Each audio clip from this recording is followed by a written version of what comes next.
The Big Issue. Breaking down the issues that matter. Hello, everyone. You're welcome to Leadership Podcast. It's another edition of The Big Issue. And of course, I just want to, first of all, say a big happy weekend to our viewers as we begin the weekend from today. And without wasting much of your time, it is another edition of The Big Issue. And the big issue for today is NAS committees and presidency's interference in selection of chairmen. Well, as usual, I'm your regular host, George Agba is the name, and with me here in the studio is an in-house analyst, a very vibrant one. His name is James Quinn. Thank you, George. So welcome to the program, James. Thank you, George. Well, before we go into the big issue of the day, let's just look at the issue in the news. Today's issues of the news is President Tinubu, governors settle for Ganduje as APC national chairman. Well, within the week, we saw the ouster of the erstwhile national chairman of the All Progressive Congress, Senator Abdullah Adamu, and the national secretary, who resigned from their positions following intrigues and controversies surrounding the leadership of the party. Adamu resigned on Sunday, the last Sunday, and of course, the national secretary, Iola Omisore, resigned the next day, which was Monday. And just as Nigerians were waiting to see what becomes of the party and who eventually emerges as the party's helmsman, the news broke out within the week again that the president, Bola Ahmed Tinubu, and the governors of the governing party may have settled for immediate past governor of Kano State, Abdullahi Ganduje, as the next chairman. And just as people were wondering what actually came about that decision, when it was expected that the zone that had the national chairman will still retain that position, that is the North Central, Abdullahi Ganduje of Kano State, was popped up, and he is from the Northwest. And in the build-up to the unfolding event, his own zone, the Northwest, has actually come out to say, no, if we do like this, we continue like this, there will be crisis in the party. It is a suicidal mission because it would distort the zoning arrangement. And guess who said that? The National Vice Chairman, Northwest, Mohammed Salihu Lukman, from the same zone with Ganduje. And it is an issue that has thrown the party into another fresh round of crisis. James, how do you see the intrigues playing out in APC? Do you think that Ganduje would eventually emerge the chairman of the APC with the way things are going? You know, the All Progressive Parties, the All Progressive Congress, APC, they have their own pattern of doing things. So there's nothing in APC that surprises me. Because if we go a bit historical, in 2020, in fact, that is why the other day I was telling somebody that there is something so special about July concerning the APC chairman. Because John Oyegun, though through the ballot, was sent packing in July of 2018. Then July of 2020, Adams Oshomole was removed through a NEC resolution. And then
sponsorship, and advert placements, please contact 080-3688-6158. Last Word Leadership Podcast Studio. You have the last word.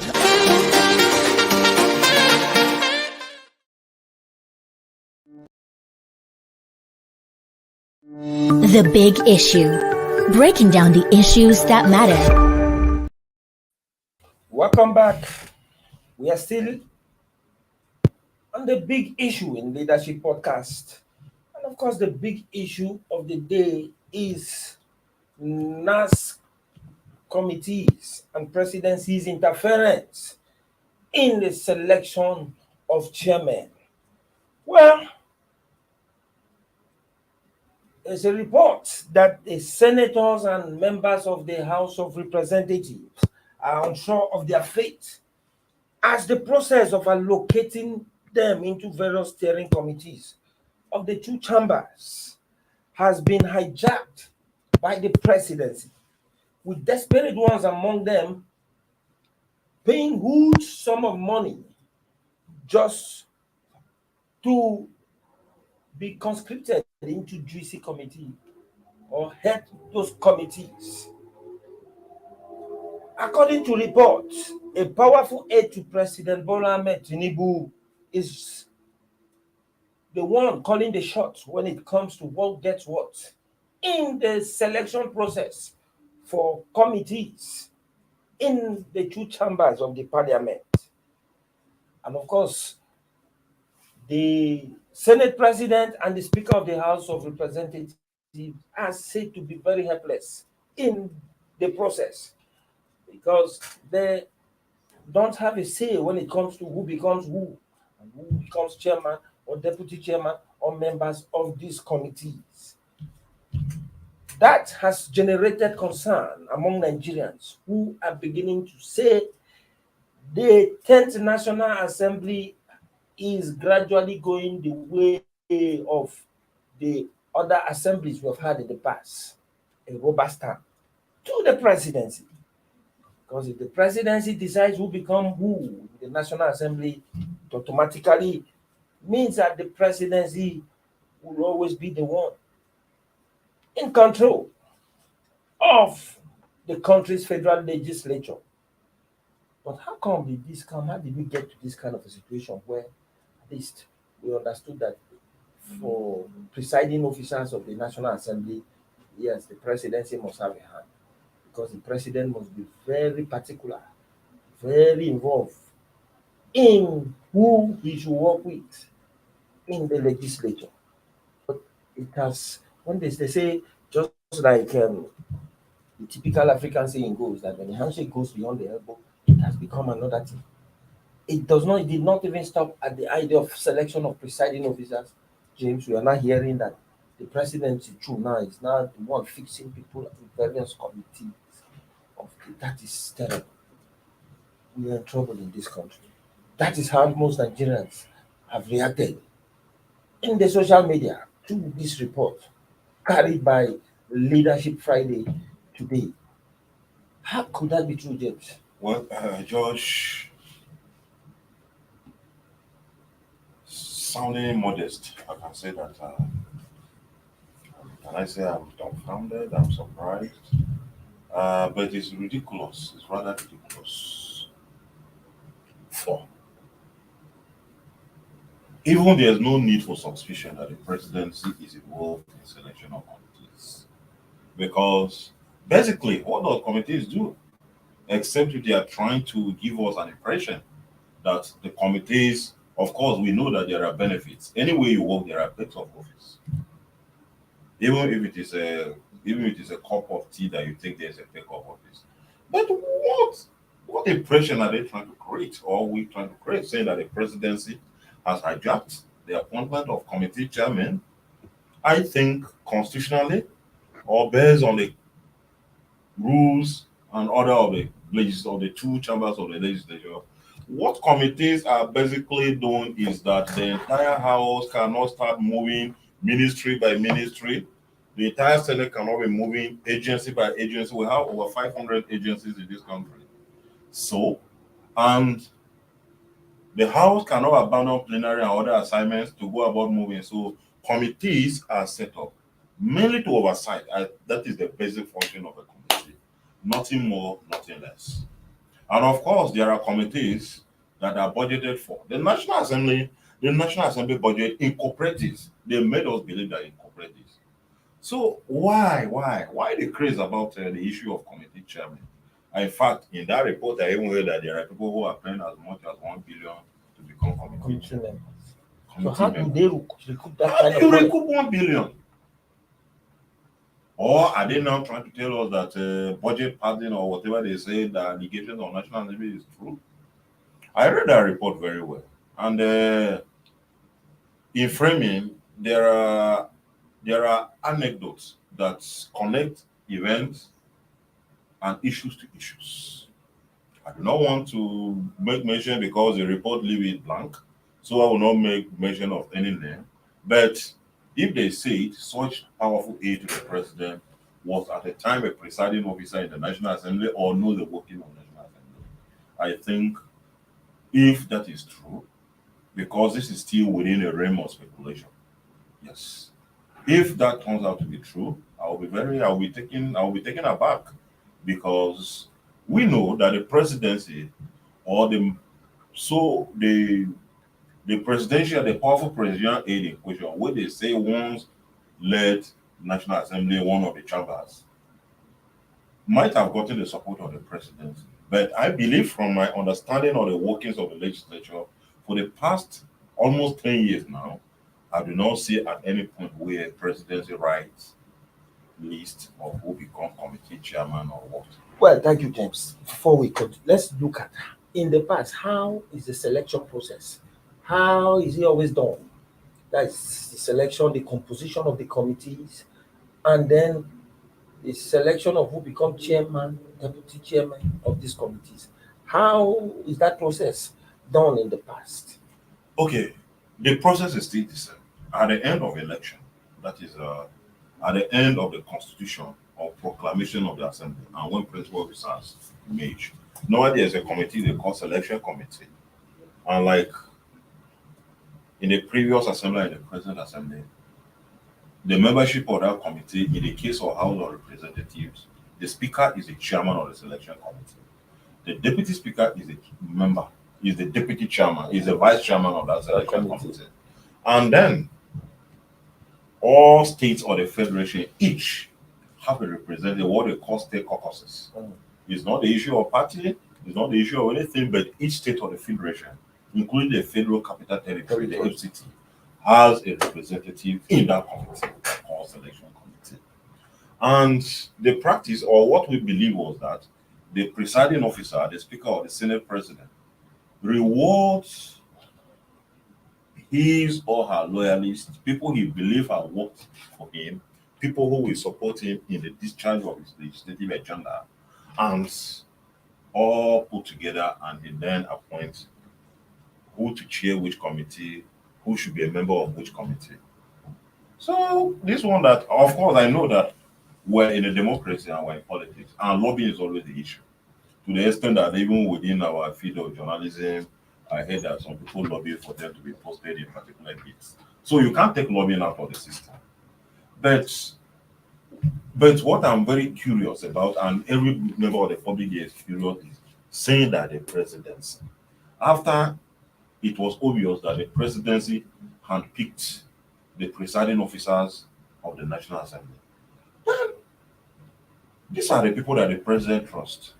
These are the people that the presidency feel they will work with them. So why not allow these people the liberty? Even if you have interest, you can always call the people and tell them not preparing a list from the villa to be handed over to the presiding officers to read on the on the floor of the house. Because as it is understood, it's on the 27th, that is next week Thursday, that the committees will be announced. So, as it is now, we have a Senate president and we have a speaker. In the red chamber and the green chamber, if at the end of the day, the process of composition of committees, and then the selection of the chairman of this committee are completely off the hands, or are even partially off the hands of the Senate President and the Speaker of the House of Representatives. Then most Nigerians, the worry they have is that they don't have representatives any longer, elected representatives. Instead, they have some lackeys in the National Assembly who are actually doing the biddings of the presidency. Because when you talk of loyalty, loyalty only goes to who people feel they are fully behind whatever they are. If I'm the one giving you water, at least your loyalty comes to me than the man who just sit down there and be saying that have you taken water because it is from me you got that. Then that means the third assembly will be a rubber stamp of the presidency, a situation where even committees, these committees, we've heard that some ministries are even lobbying, are involved in selecting who will become chairman of those committees. Because those committees will play serious oversight functions on some of these ministries.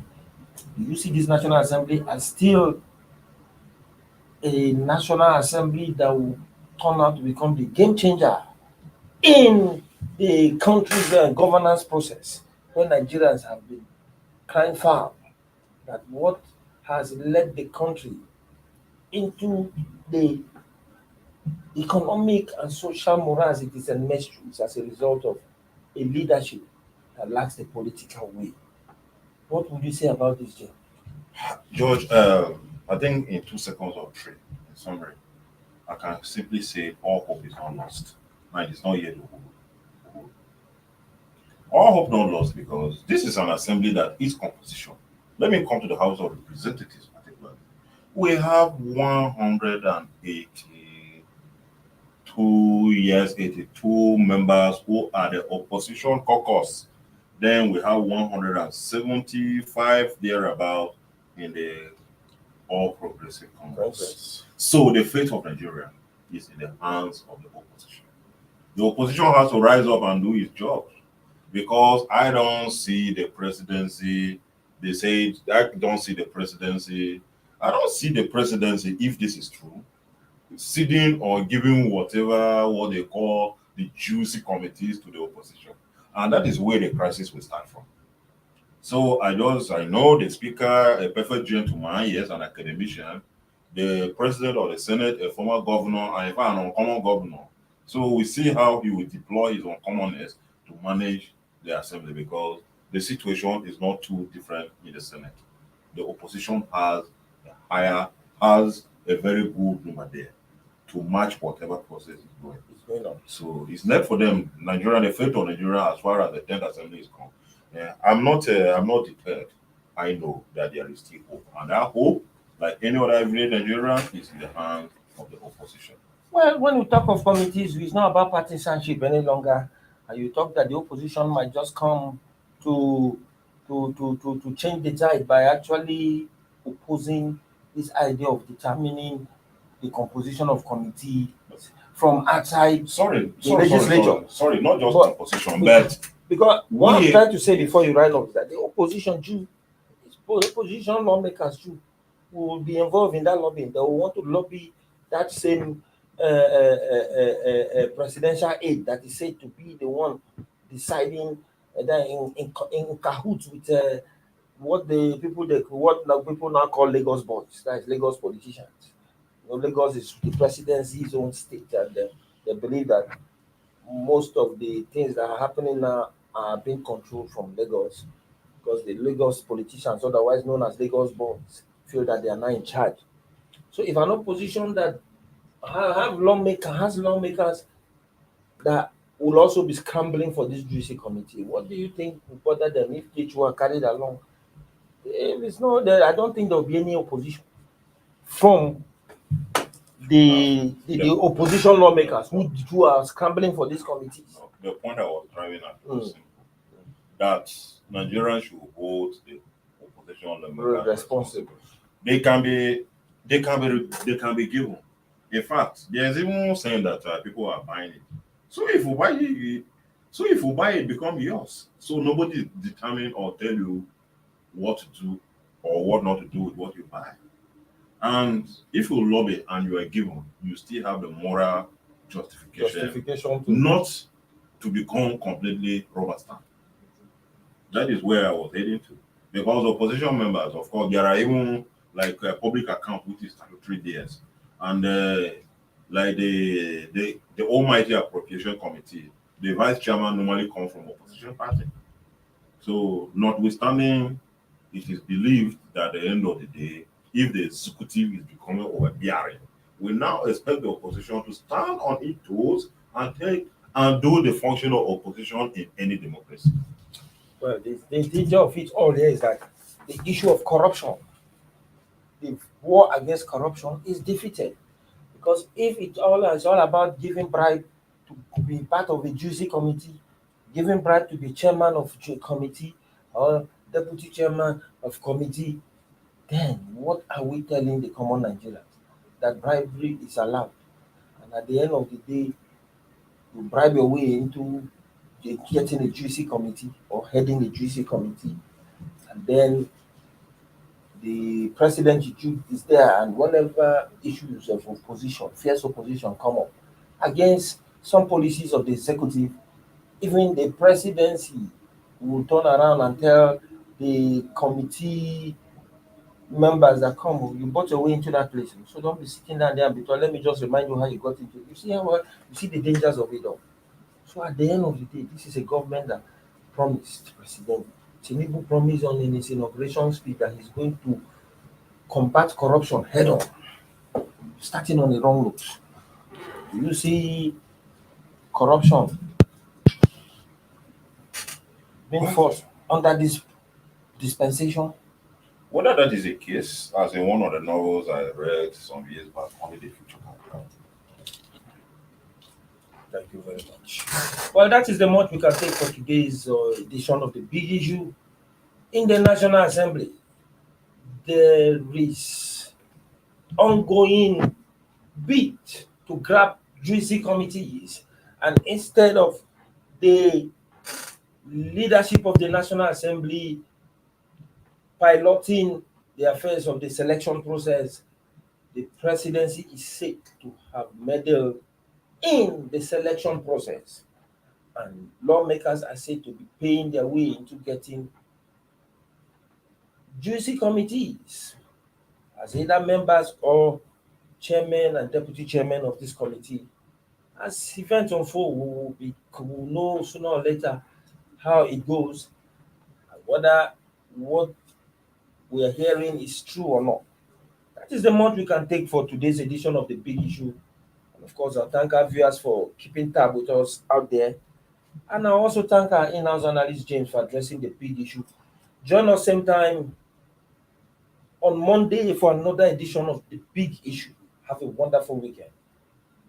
Thank you for watching. For sponsorship and advert placements, please contact 080-3688-6158. Last Word Leadership Podcast Studio. You have the last word.